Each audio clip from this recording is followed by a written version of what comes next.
भसेड़ी में 24 जनवरी बुधवार को अपना घर सेवा समिति व अग्रसेन्यम युवक मंडल भसेड़ी के तत्वाधान से स्वैच्छिक रक्तदान शिविर का आयोजन होने जा रहा है। इस शिविर की तैयारी को लेकर बैठक का आयोजन किया गया, जिसमें शिविर की तैयारी को अंतिम रूप दिया गया, जिसमें कार्यकर्ताओं को शिविर को लेकर अलग अलग जिम्मेदारियां भी सौंपी गई।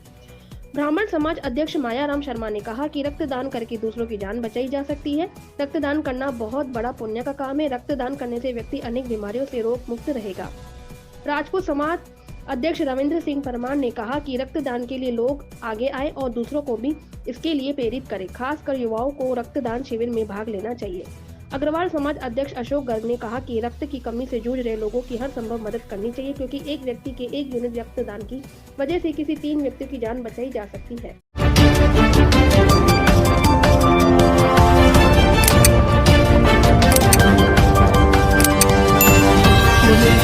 किशनपुरा हुआ राम में 111 कलशों की निकाली कलश यात्रा। 22 जनवरी को अयोध्या में भगवान राम की मूर्ति की प्राण प्रतिष्ठा कार्यक्रम को लेकर रविवार को किशनपुरा ग्राम में राम भोला विकास सेवा समिति एवं आम जनता किशनपुरा के तत्वाधान में 111 कलशों की शोभा यात्रा गांव के प्रमुख मार्गों से होकर निकाली गई। 5 किलोमीटर लंबी कलश यात्रा में हजारों लोगों ने भाग लिया। शोभा यात्रा में भाग लेने वाले लोगों के द्वारा राम के जयकारे लगाए गए। वहीं भगवान राम की जीवन झांकियां भी सजाई गई। रविवार को राम भोला हनुमान मंदिर से 111 कलशों के साथ कलश यात्रा डीजे के भगवान राम के जयकारे लगाते हुए रवाना हुई, जो उपरला बांस मुख्य गांव किशनपुरा, पक्का दौरा, बलसेरा डानी, महत नारी, थली की डानी से होती हुई वापस हनुमान जी मंदिर परिसर में पहुंची। शोभा यात्रा के दौरान लोगों ने जगह जगह स्वागत द्वार लगाकर शोभा यात्रा का स्वागत किया। इस अवसर पर रामदास महाराज, ओम प्रकाश सैनी, कमलेश सैनी, गिराज शर्मा, मुकेश शर्मा, दीपक सैनी, कमलेश सैन, मीठालाल सरपंच, ब्रजमोहन पंडित, शंभू सैनी, राम जीलाल सैनी सहित हजारों की संख्या में लोग मौजूद रहे। यह जानकारी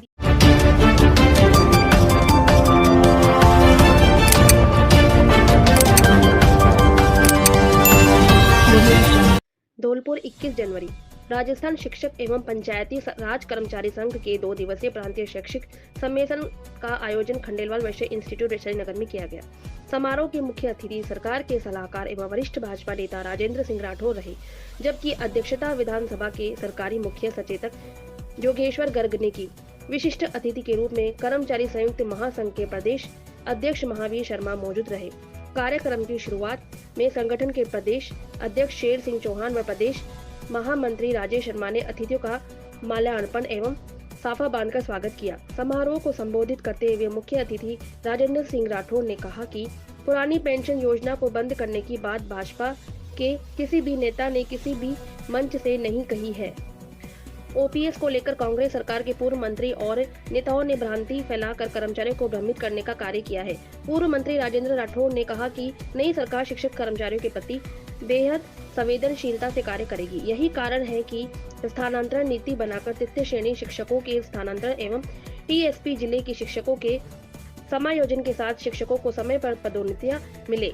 इसके लिए सरकार की पहली कैबिनेट बैठक में जिस संकल्प पत्र को सरकारी दस्तावेज में बदला गया है, उसमें शिक्षा विभाग में सभी रिक्त पदों को भरने, रुकी हुई पदोन्नतियां जल्द प्रारंभ करने, शिक्षक समस्याओं के उचित निदान हेतु कदम उठाने के साथ पुरस्कृत एवं नवाचार करने वाले शिक्षकों को प्रोत्साहित करने हेतु वेतन बढ़ोतरी सहित प्रधानमंत्री मोदी जी द्वारा जारी नई शिक्षा नीति को धरातल पर उचित तरीके से हो गए। उनके स्थानांतरण की बात, समयबद्ध पदोन्नति की बात, इन सारी बातों को लेकर मैं आपको सिर्फ इतना ही कहना चाहता हूं, कल कबीना की पहली बैठक हुई थी और कबीना की पहली बैठक में जिस संकल्प पत्र को सरकारी दस्तावेज में बदला गया था, उस संकल्प पत्र में लिखा गया था कि हम शिक्षा विभाग की न केवल सभी रिक्तियां भरेंगे और पदोन्नति के लिए जो वर्षों से शिक्षक तरस रहे थे पदोन्नति के मार्ग को प्रशस्त करेंगे। ये सरकारी दस्तावेज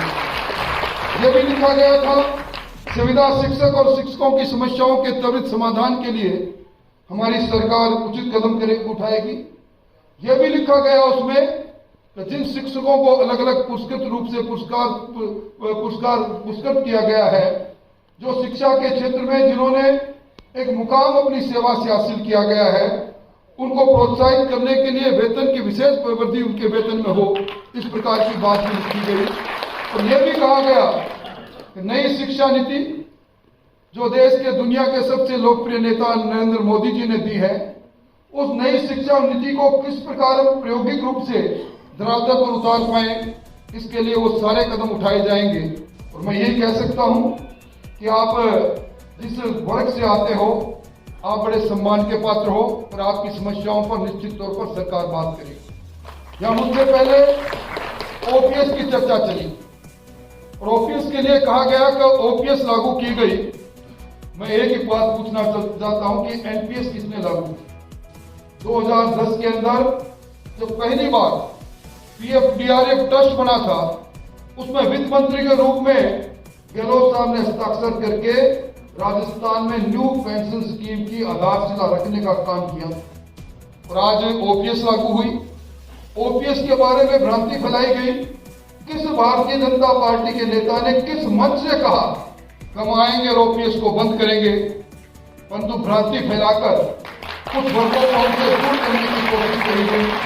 इसलिए मैं निवेदन करना चाहता हूं, आपके किस प्रकार आपकी सेवा के अंदर आपको अनुकूल वातावरण मिले, आपको किस प्रकार वो सुविधाएं मिले, आप स्वच्छंद रूप से अपने आप को सुरक्षित महसूस करते हुए हमारी भावी पीढ़ी को तैयार करने में लगे, इस काम को निश्चित तौर पर करेंगे। और मैं समझता हूं कि अब्दुल कलाम आजाद जी ने भी जो बात कही थी और डॉक्टर राधाकृष्ण सर्वपल्ली ने भी कहा था, दोनों हमारे देश के सर्वोच्च पद पर थे। उनको जब पूछा गया कि आप किस बात से अपने आप को सर्वाधिक सम्मानित महसूस करते हो, दोनों का एक उत्तर था जो उन्होंने अलग अलग समय पर कहा कि मैं सबसे ज्यादा अपने आप को सम्मानित महसूस करता हूं जब मुझे कोई व्यक्ति आकर कहता है कि आपका जीवन शिक्षक के रूप में प्रारंभ हुआ था। मुझे गर्व है कि मैं शिक्षक के रूप में इस समाज ने मुझे सबसे पहले मान्यता दी थी। इसलिए आपकी ये सारी मांगे, जिनके बारे में स्थानांतरण से लेकर आपने कई मांगे लिखी है, मैं समझता हूं कि नई सरकार है, नई सरकार अभी सकारात्मक दृष्टि से एक नया शैक्षिक वातावरण तैयार करने की कोशिश में लगी हुई है। आपकी पदोन्नति के प्रतिशत से लेकर छात्रानुपात में शिक्षक की भर्ती से लेकर ये आपके सारे जो आपसे इतर काम कराए जाते हैं, इन सब के बारे में विधानसभा के अंदर, विधानसभा के दंडनायक और विधानसभा के बाहर आपके संदेश वाहक के रूप में निश्चित तौर पर जो बन पड़ेगा करेंगे। आपकी सहृदयता के लिए, अपनत्व के लिए आपको बहुत बहुत बधाई, बहुत बहुत धन्यवाद देता हुआ आपका ये सम्मेलन, जहां एक और आप अपनी मांगों के बारे में बात कर रहे हैं, वहीं किस प्रकार नई सरकार जिस पुरानी सरकार ने शिक्षा क्षेत्र को प्रयोगशाला बना दिया, उसके अंदर नई राह देखकर राजस्थान में अभी कल परसों असर की रिपोर्ट जो पढ़ रहा था, मैं मन में तकलीफ हो रही थी। किस प्रकार असर की रिपोर्ट में दोबारा जब आए तो लिखा जाए हमारा विद्यार्थी जो प्राथमिक शिक्षा के साथ जुड़ता है, वो प्रारंभिक शिक्षा के साथ जुड़ता है, आगे बढ़ता है, तो वो निश्चित तौर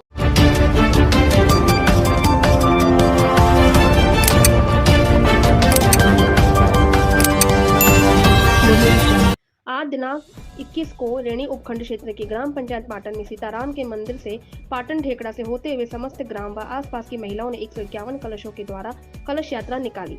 प्रदीप जोशी ने बताया कि कलश यात्रा के दौरान ग्राम की सैकड़ों महिलाओं एवं बुजुर्ग व युवाओं ने भाग लिया और आज मंदिर प्रांगण में 24 घंटे के लिए रामचरितमानस पाठ का शुभारंभ किया गया। इसके पश्चात दिनांक 22 सोमवार को मंदिर प्रांगण में भंडारे का आयोजन किया जाएगा। कलश यात्रा के दौरान भोपाल सिंह जी, सतीश शर्मा, कैलाश शर्मा, प्रहलाद शर्मा, केशव शर्मा, बीरम सिंह, पूरन सिंह, दौलतराम शर्मा, अजय शर्मा, देवेंद्र शर्मा, कृष्ण शर्मा, कुलदीप शर्मा, गुलशन शर्मा एवं समस्त ग्रामवासी मौजूद रहे।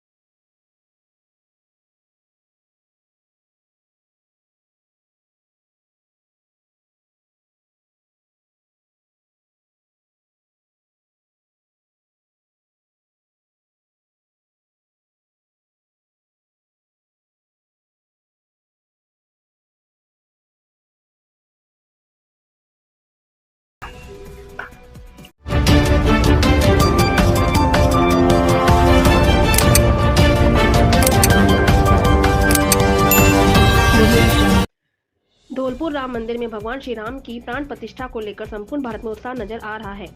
इसी क्रम में धौलपुर की जनता में भी ऊर्जा का संचार नजर आया। कंचन कल्याण संस्थान ने चोपड़ा मंदिर पर 3100 दीपक जलाकर पूजा अर्चना की। आपको बता दें कि इस मौके पर स्थानीय लोगों में खुद उत्साह देखने को मिला और लोगों ने संस्था के इस कार्य की सराहना की, क्योंकि धर्म ही समाज को जोड़ता है। उपस्थित लोगों ने राम कहानी के कई प्रसंग बताते हुए भगवान के जीवन से सीख लेने के लिए युवाओं को प्रेरित किया और बताया कि हमें भगवान के पिता प्रेम के साथ साथ भाइयों से परस्पर संबंध से सीखने की जरूरत है। घर परिवार जमीन के कुछ टुकड़ों के कारण बिखर रहे हैं, अपने घर परिवार के साथ खुशी से रहने के संदेश साझा किए। इस अवसर पर कंचन कल्याण संस्थान के सदस्य नरेश त्यागी, पौरुष बघेल, पीयूष कुशवाहा, दीपक परमार, कल्याण कुशवाहा, कपिल शर्मा हिमानी, उपाध्याय, हयात मिर्जा, निक्की सिकरवार, रेणु तान्या, मनु एवं अन्य सदस्य मौजूद।